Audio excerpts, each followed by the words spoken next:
Hey, welcome back to the Mortgage Athletes. This is Tracy Hayes here, and of course, I've got my favorite guy, Tom Reber. I'm going to bring him up on the screen. There we go. Tom's on the screen. He's got the fireplace behind him. Yes. We're doing a little fireside chat this morning.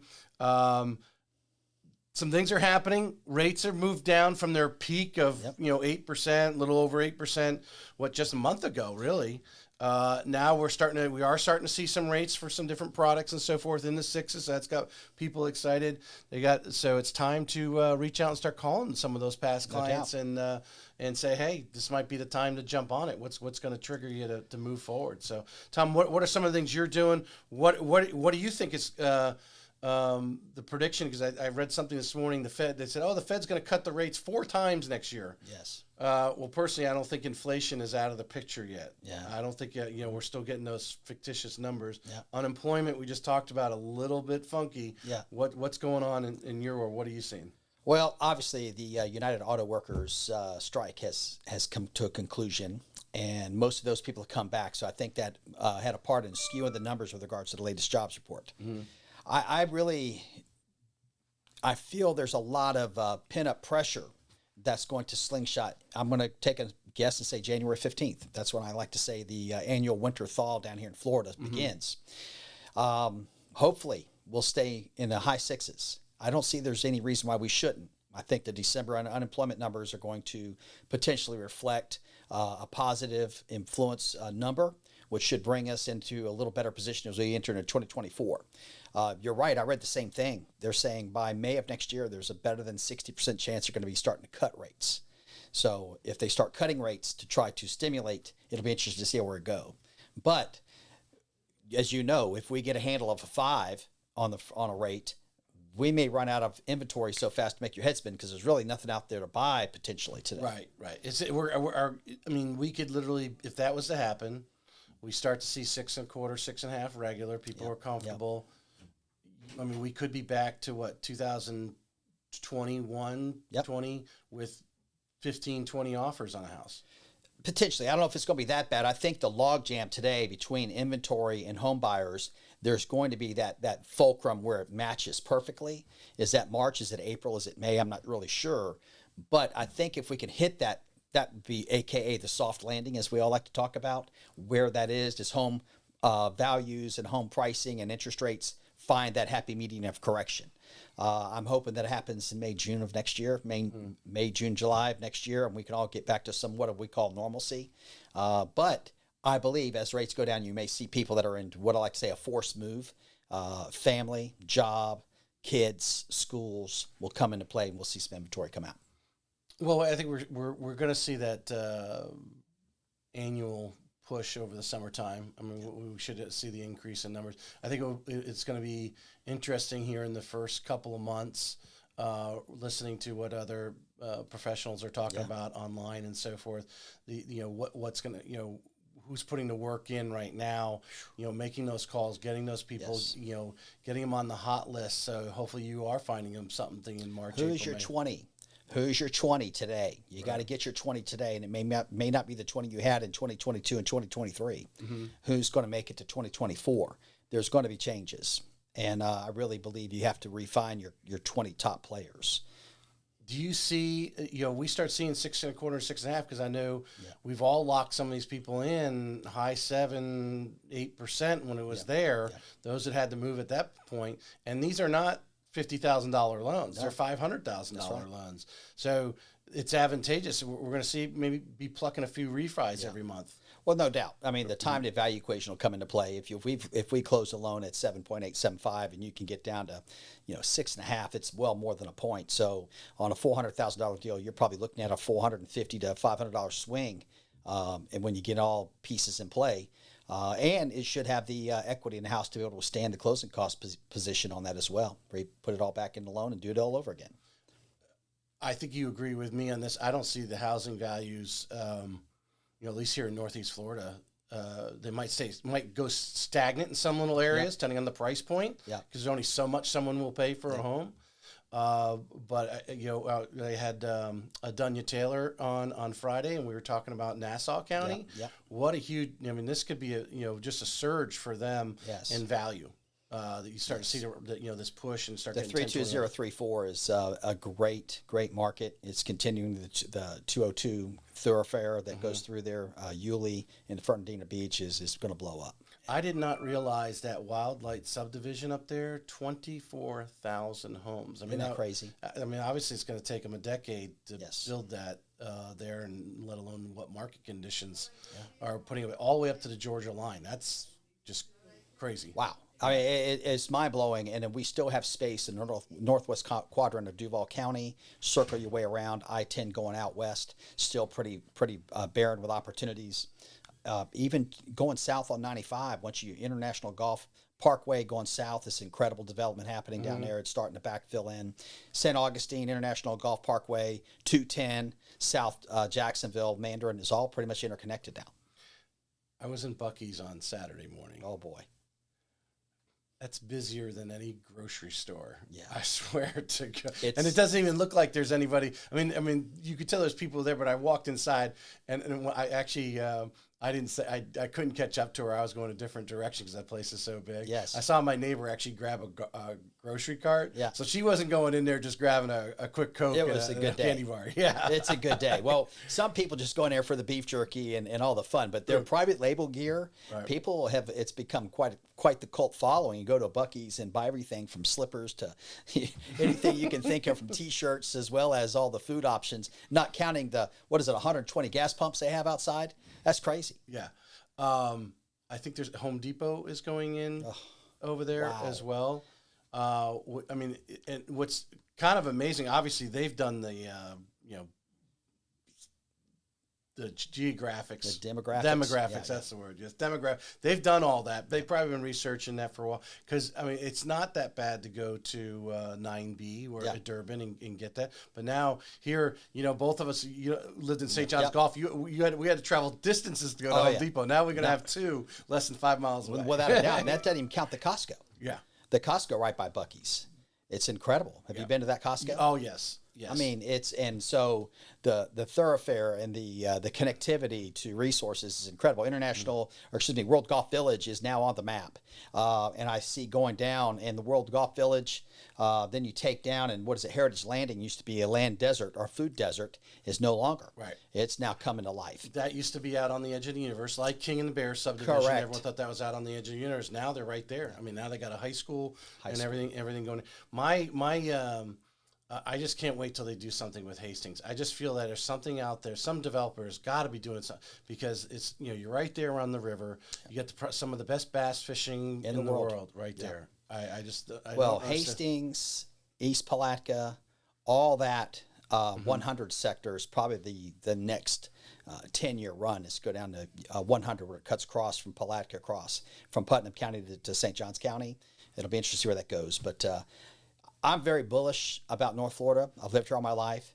I think we're going to continue to see the backfill and the opportunities come into play. But 2024, Tracy, I'll be real with you. I think it's going to be a slingshot opportunity. The players that can make it through the tough times like right now will thrive in 2024. It's find the right players. From a mortgage standpoint, you're in. Actually, let's make sure we talk about the Mortgage Bankers Association. Yeah. But from the mortgage standpoint, do you see any or talks of tweaks in some of the products that might open up, that maybe where we've been running in the roadblocks, and some changes there as we lead into 24? Well, of course, the number one problem today is the affordability index that we have. The affordability is the highest it's ever, or lowest it's ever been. Right. So those things will come into play. It'll be interesting to see how the different municipalities, St. Johns County, Duval, and others, Nassau, Clay, collaborate with the markets to try to find ways to provide affordable housing. You're also seeing the builders that pop up. You have Flight Builders, Breeze Homes, and others that are specializing in the $250,000 price point and saying, hey, we can build you a single-family house to get you where you need to be, and we're going to fill in that gap. The one thing is, from a perspective of the opportunity, is can we get them to qualify? The private sector always steps in. We just have to work hand in hand with that, whether it's the Florida Housing Corporation out of Tallahassee, which is Chip White, with down payment assistance from the state of Florida. I have a feeling that's going to be on the docket next year with the election year coming up with the president. The the money available, I think obviously DeSantis is pro that. Yes. I think obviously the big word that I always hear, and it's funny, I was just talking to someone the other day where, because I had a call, someone wanted to buy a manufactured home, buy the lot, Yes. put it on there, but they needed to bring the power and the water to it. It wasn't developed yet. Correct. Is the impact fees. And that's always been, when I was on the Affordable Housing Advisory Committee, that's like the number one thing. That's the extra 10, 15,000 they're adding to every one Legacy of these cost. homes. Yeah. Legacy cost. So I'm thinking that there'll also be a surge in modular homes, manufactured housing. A friend of mine owns 4-star homes out of Port Orange, Florida, and they're growing exponentially. Yeah. They're finding ways to backfill into that. So if somebody's is retiring from Ohio, moving down here, it's going back to where we were in the 80s and early 90s, where we're going to go to a manufactured community, put a gate on it, give it the amenities, and you can lease the lot for $700, which is basically your association fee, put a manufactured home on it, double wide, some sort of manufactured home, package it all up, and their payment's $1,600. Yeah. And it's affordable. You're in a country club, and obviously it dovetails in with the 55 and up communities as well. You're seeing a lot of that, but 4-star homes and others are backfilling that space and resurrecting that. So I'd be interested where that goes. What do I just thinking in the greater scheme of that statement, and my wife was talking about the other day, the challenge of the schools, right? They're building these schools, and then almost the day they walk in, they already got trailers. Yes. They're building so many of them, but yet they're worried about the population. But when you look at the size of the homes that we're building, nowadays every kid has to have their own room, right? Correct. I mean, when I grew up, I shared with my sister until my brothers moved out, right? And then we could get out type of thing, and obviously those homes aren't going away. A new family may move in as one family grows out and empty nester, that type of thing. That what is your opinion on the overall in the growth I think some of our the attitude sometimes is like all of a sudden we're going to stop having kids, and then the schools will be sitting there. I mean, there's still real estate in the hot areas, because some of these schools are sitting in the middle of some of these communities. Yeah. Well, I'm going to give you the good news is, in worst case scenario, those schools get repurposed into high density housing. Yeah. They've done it a couple times in downtown Jacksonville, different schools that were, school number 10 is now the John Goy project. Yeah. Like, holy cow, you got 140 units, really cool, classy building, same type of deal. As neighborhoods grow up and filter out, and they may go through 1 or 2 cycles of kids, 40 years. I don't know what the number is exactly, but the infrastructure is in place. Like I said, Jacksonville to St. Johns County proper, St. Augustine, it'll be one place. And you're seeing it today in the schools. And again, we know the number one mover of people is children, schools, location of schools, and location of family. Jobs is a distant third. People now work remote because of what happened with COVID years. So everybody's pretty much have some latitude to exactly where they live, which has been a game changer. Right.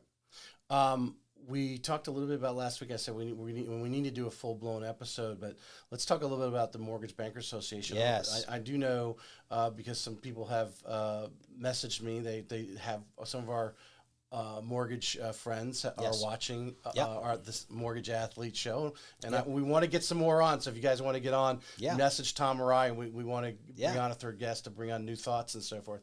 But the importance of the Mortgage Bankers Association. Is it even more important today than ever? What are the things you guys are talking about, and obviously pushing up to Tallahassee or locally? What are it is paramount. If you are in the mortgage business today, and if you're not a part of the Mortgage Bankers Association, you disrespecting your own job. When I started in this business in 1989, we raised thousands of dollars, hundreds of thousands of dollars just into Duval County and make a donation to the Mortgage Bankers Association. Today, we're so underserved with this. We have to participate. We have to be engaged, be involved. Check your logo and label at the door. Come participate, explore, learn new people, say hello. You'll find that, guess what? Sometimes your competition is the first one to pick you up, dust you off, and say, I have an idea for you. It's not about necessarily trading paint and trading jobs. It's about trading information and supporting one another and making our profession better. Respect, courtesy, understanding. Plenty of business out there for everybody.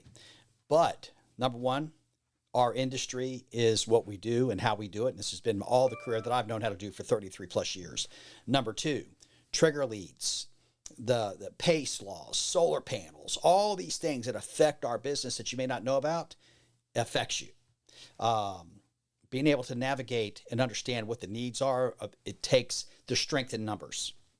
Because just because you have a bill that's put in place in the Tallahassee about the mortgage bankers or the mortgage business or finance, if you don't know what it is, you're just going along for the ride. You have to be engaged, you have to be involved and understand so you can actually have an active voice. A lot of great people in the Mortgage Bankers Association. I participate in a weekly call with the rest of the state of Florida. I learn something every day.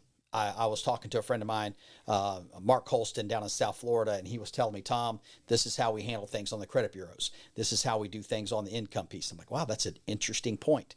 Sharing is caring. Being able to look at things differently makes you better at your job.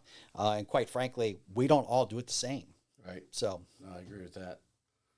Solar panels. What was PACE. that? What's going on with that? It's about the liens. Yeah. That are put on with the solar panels. So if you have solar panels on your roof, do they convey or don't convey? It'll hang up your deal in a half a second. Mm-hmm. And guess what? They got priority over your mortgage. Yeah. Congratulations, you're stumped. What? And so what'll happen is you have a house with solar panels, and if it doesn't convey appropriately, it's a problem. Can't get a lien over it. You can't convey the property without it. They're going to get paid. Yeah. And somehow that slipped through the cracks when it was put out there. So, well, I picked up. Which is a couple months ago, CC Underwood with Keller Williams did a little reel or whatever she was talking about.